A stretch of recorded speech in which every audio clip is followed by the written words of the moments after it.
तो हेलो दोस्तों, आप सबका बहुत बहुत स्वागत है क्लास 12th केमिस्ट्री की इस लेटेस्ट वीडियो में। तो दोस्तों आज पढ़ने वाले हैं हम क्या?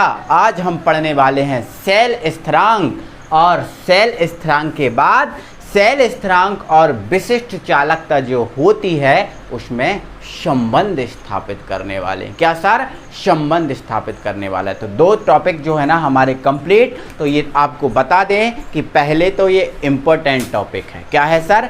इम्पोर्टेंट टॉपिक है। ओके, तो आइए स्टार्ट करते हैं बहुत अच्छे तरीके से, बस बहुत मस्त तरीके से। ओके चलो, तो दोस्तों सेल स्थिरांक तो जानेंगे, कोई दिक्कत नहीं है, बट आप सबसे पहले ये जानो कि ये सेल क्या होता है, सेल में क्या होता है, कैसे ये सेल बनता है और कैसे ये सेल फिर धारा प्राप्त करता है। सुनो, तो मेरे भाई हमारे पास ये एक सेल है, ठीक है। ये हमारे पास क्या है? एक सेल, ठीक है। यहाँ पर मैं क्या बना दे रहा हूँ दोस्तों? एक सेल बना दे रहा हूँ। तो मान लेते हैं ये हमारे पास एक क्या है? सेल है, ठीक है। ये हमारे पास क्या है सर? एक सेल है। तो आपको दोस्तों सबसे पहले हमें ये पता होना चाहिए कि सेल क्या होता है और सेल होने के लिए आवश्यक क्या है। तो दोस्तों सेल होने के लिए आवश्यक है कि सेल में इलेक्ट्रोड होना चाहिए। क्या होना चाहिए सर? सेल में इलेक्ट्रोड होना चाहिए। सेल होने के लिए क्या आवश्यक है कि सेल में क्या होना चाहिए? इलेक्ट्रोड होना चाहिए। तो मान लिया कि ये आपका जो सेल है, इस सेल में ये दो इलेक्ट्रोड हैं। तो सेल होने के लिए क्या आवश्यक है? इलेक्ट्रोड। तो ये मैंने आपको बना दिया इलेक्ट्रोड। क्या बना दिया? इलेक्ट्रोड। और ये भी आपका क्या है? इलेक्ट्रोड। क्या है सर? इलेक्ट्रोड।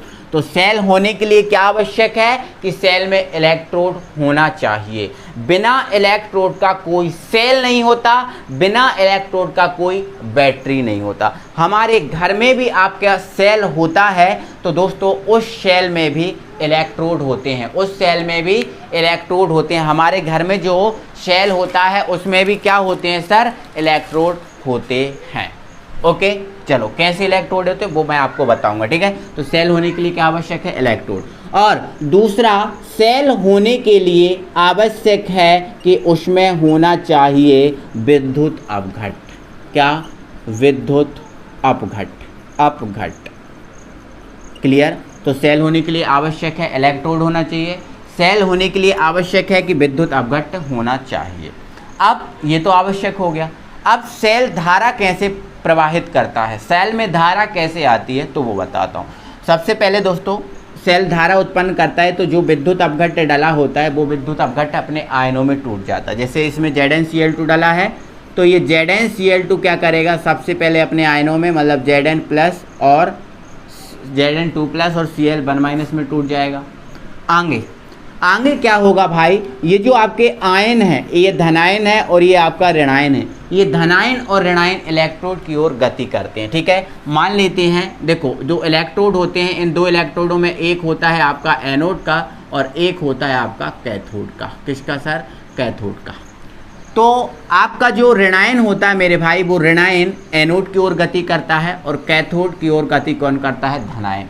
तो धनायन करता है कैथोड की ओर और ऋणायन करता है एनोड की ओर। तो ये गति करते हैं और गति करके जब ये इलेक्ट्रोडों पर पहुंचते हैं तो इलेक्ट्रोड पर एक ऐसी क्रिया हो जाती है कि इन सेलों के द्वारा धारा प्रवाहित होने लगती है। तो यहाँ पर जो एनोड होता है वो धनात्मक सिरा बनाता है और कैथोड होता है वो ऋणात्मक सिरा बनाता है। और हम आपको पता है कि सेल में या बैटरी में केवल दो ही वायर होते हैं। हमारे घर में भी केवल दो ही वायर होते हैं, एक फेस का और एक न्यूट्रल का। दो ही वायर हमारे घर में होते हैं, एक काला या लाल या काला या पीला, ठीक है। आपको पता है, समझ में आपको आया? तो ध्यान रखना कि सेल होने के लिए आवश्यक क्या है? इलेक्ट्रोड। आवश्यक क्या है? विद्युत अपघट्ट। धारा कैसे प्रवाहित करेगा? तो जो विद्युत अपघट्ट है अपने आयनों में टूट जाएगा, धनायन और ऋणायन में।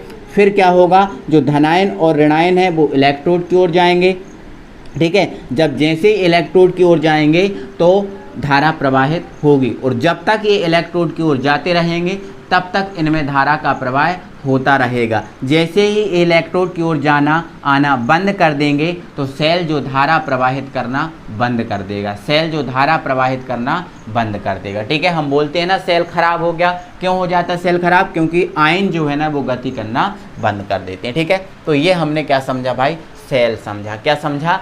सेल समझा। अब हम पढ़ने वाले हैं मेरे भाई सेल स्थिरांक। क्या होता है सेल स्थिरांक? तो बड़ा सिंपल है, सेल स्थिरांक एक अनुपात होता है। क्या होता है सर? सेल स्थिरांक एक अनुपात होता है। कैसा अनुपात? उसको समझो। तो मान लेते हैं दोस्तों हमारे पास जो सेल है, हमारे पास क्या है? सेल है। इन सेल के जो इलेक्ट्रोड हैं इनके अनुप्रस्थ काट का क्षेत्रफल जो है वो क्या है? ए है। क्या है? ए। अब अनुप्रस्थ काट का क्षेत्रफल क्या होता है भाई? तो मोटाई जो होती है उस मोटाई को हम क्या बोलते हैं? अनुप्रस्थ काट का क्षेत्रफल। जैसे आपको दिख रहा है ये मार्कर की मोटाई जो है वो क्या है? अनुप्रस्थ काट का क्षेत्रफल।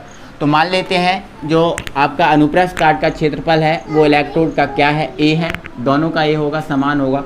और दोनों इलेक्ट्रोड मान लेते हैं स्मॉल दूरी एक दूसरे से, स्मॉल दूरी एल पर व्यवस्थित है। दोनों इलेक्ट्रोड एक दूसरे से मान लेते हैं कि स्मॉल दूरी एल पर व्यवस्थित हैं। तो हमने क्या देखा कि सेल जो सेल है, इस सेल में दोनों इलेक्ट्रोड एक दूसरे से एल दूरी पर हैं और सेल के इलेक्ट्रोड का अनुप्रस्थ काट का क्षेत्रफल क्या है? ए। क्या है? ए। तो सेल स्थिरांक क्या है? एक अनुपात है। तो सेल स्थिरांक किसका अनुपात है?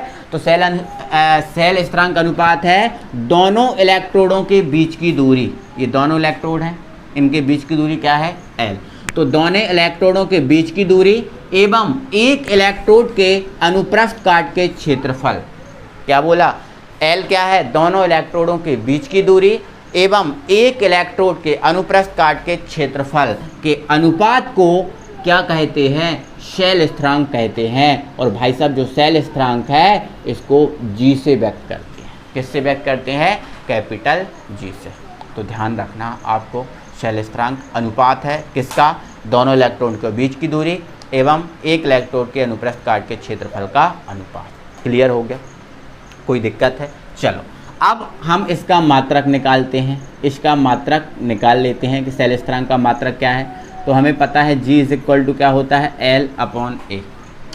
आपको पता है L का मात्रक सेंटीमीटर और A का मात्रक सेंटीमीटर स्क्वायर। 1 सेंटीमीटर से 1 सेंटीमीटर कैंसिल, तो G इज इक्वल टू आ गया 1/, सेंटीमीटर। ये सेंटीमीटर जब ऊपर चला जाएगा तो G इज इक्वल टू हो जाएगा सेंटीमीटर इनवर्स। तो सेंटीमीटर इनवर्स जो है सेल स्थिरांक का क्या होता है भाई? मात्रक होता है। आई होप आप बहुत अच्छे से समझ गए होंगे, किसी भी प्रकार की कोई भी दिक्कत नहीं होगी। अब दोस्तों हम क्या करने वाले हैं? सेल स्थिरांक और विशिष्ट चालकता में संबंध। तो सेल स्थिरांक का एक बार जो आपको सूत्र दिख रहा है वो अच्छे से जमा लीजिए। सेल स्थिरांक का सूत्र क्या होता है? L/A। क्या होता है सर? L/A। अपने दिमाग में अच्छे से फीड कर लो, फिर हम सेल स्थिरांक और विशिष्ट चालकता जो है ना संबंध स्थापित करने वाले हैं। तो दोस्तों अब आप हेडिंग डाल लीजिए सेल स्थिरांक और विशिष्ट चालकता में संबंध। आपको पता है दोस्तों सेल स्थिरांक को G से व्यक्त करते हैं जिसका सूत्र होता है L/A।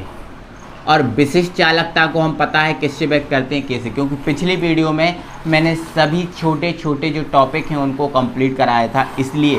क्यों? क्योंकि उनकी आगे हमें ज़रूरत पड़ने वाली है। ठीक है, तो विशिष्ट चालकता का सूत्र क्या होता है? 1/ρ। क्या होता है? 1/ρ। और ρ क्या होता है? विशिष्ट प्रतिरोध। ρ क्या होता है? विशिष्ट प्रतिरोध। और इसका सूत्र क्या होता है? इसका सूत्र होता है सर RA/L। तो इन फॉर्मूलों की ज़रूरत हमें पड़ने वाली है, मैंने आपको अभी बता दिए, बाद में मत कहना। और कल की वीडियो में मैंने इन्हीं छोटे छोटे टॉपिकों को इसीलिए ही कंप्लीट कराया था कि कल को आपको कोई प्रॉब्लम ना हो। तो भाई साहब चैनल की प्लेलिस्ट में हम ऐड कर देंगे, आप जाओ चैनल की प्लेलिस्ट में जाकर देख लो। ओके, और यहाँ से थोड़ा सा और समझ लो कि जो आपका C होता है, C इज इक्वल टू होता है 1/R। C क्या होता है? चालकता।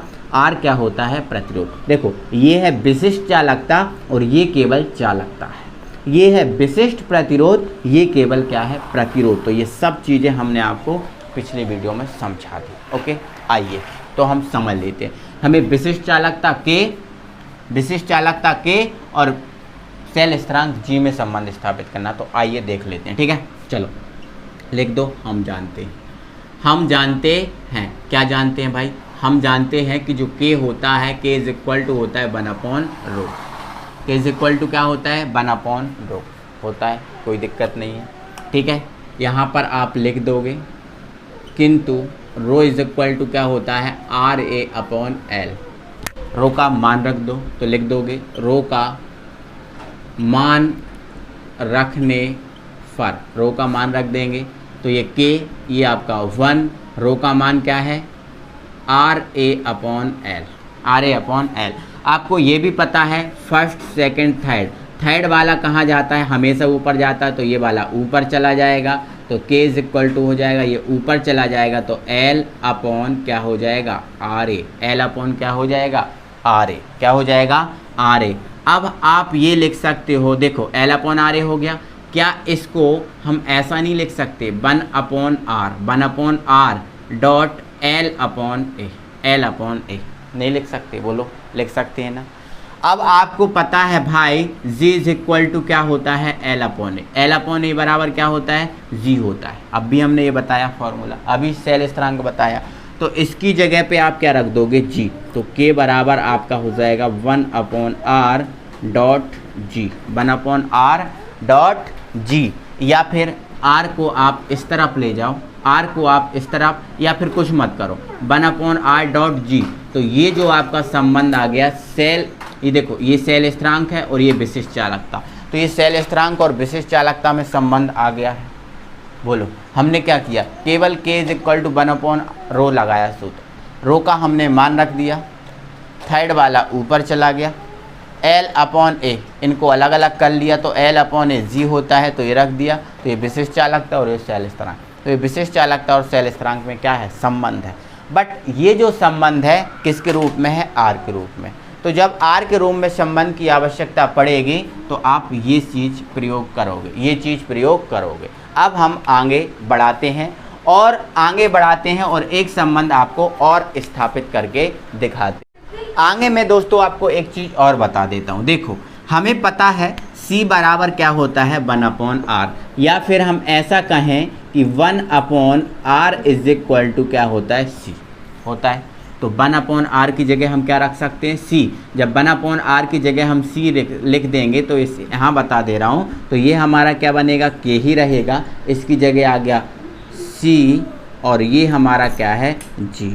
तो हमारा ये एक और संबंध आ गया और ये संबंध चालकता C के रूप में है। इस संबंध की आवश्यकता क्या है, तो इस संबंध की आवश्यकता है बेटा न्यूमेरिकल के लिए। जब आप न्यूमेरिकल करोगे तो ये चीज़ अति आवश्यक है, अति आवश्यक है, तो ये आपको बहुत अच्छे से समझना है, बहुत अच्छे से करना है, क्योंकि न्यूमेरिकल एग्ज़ाम में आते हैं और न्यूमेरिकल के लिए आपको ये चीज़ तो आवश्यक ही है। अगर आप ये चीज़ नहीं कर पाओगे तो मान के चलिएगा कि आप न्यूमेरिकल नहीं कर पाओगे, न्यूमेरिकल में आपको कठिनाई होगी, ठीक है।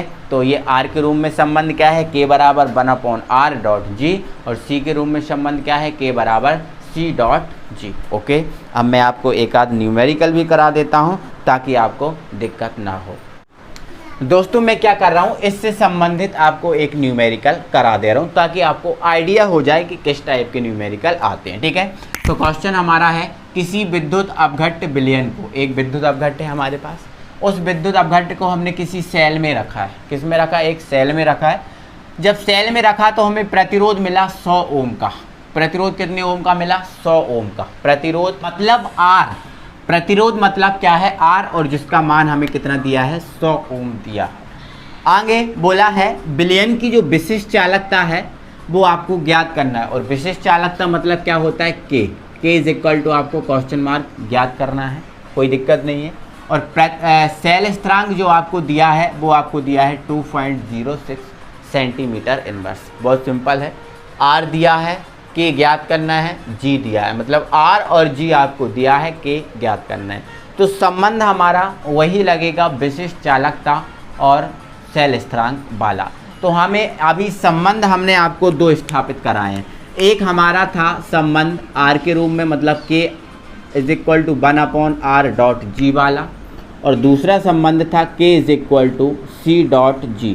तो ये हमारा चालकता वाला है और ये हमारा प्रतिरोध वाला है। तो ये डिपेंड करता है कि क्वेश्चन किस टाइप का है, फॉर्मूला हमें वही लगाना होता है। तो देखो हमें फॉर्मूले में क्वेश्चन में R दिया है और G दिया है, तो R ये है और G ये है, मतलब ये वाला फॉर्मूला बन जाएगा।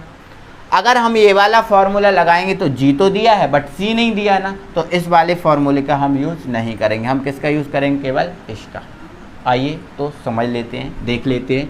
तो सबसे पहले लिख देंगे आप, दिया है, क्या दिया है, R इज इक्वल टू आपको कितना दे के रखा है, 100 ओम दे के रखा है, ठीक है।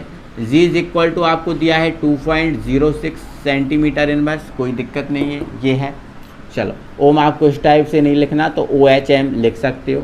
K इज इक्वल टू आपको क्वेश्चन मार्क करना है बस। R और G दिया है, संबंध हमारा ये लगेगा तो लिख देना। हम जानते हैं क्या जानते हैं हम ये जानते हैं K इज इक्वल टू क्या होता है, 1/R.G। ओके, यहाँ पर जो दिया है मान उसको रख दो, तो K 1/R, R का मान 100 है, G का मान है हमारे पास 2.06, कोई दिक्कत। चलो आगे दोस्तों हम क्या करते हैं, 2.06 ऐसा लिखा सकते हैं, इसको हम 10 की पावर 2 लिख सकते हैं, बिल्कुल लिख सकते हैं, क्योंकि 2 जीरो हैं तो 10 की पावर 2 लिख सकते हैं।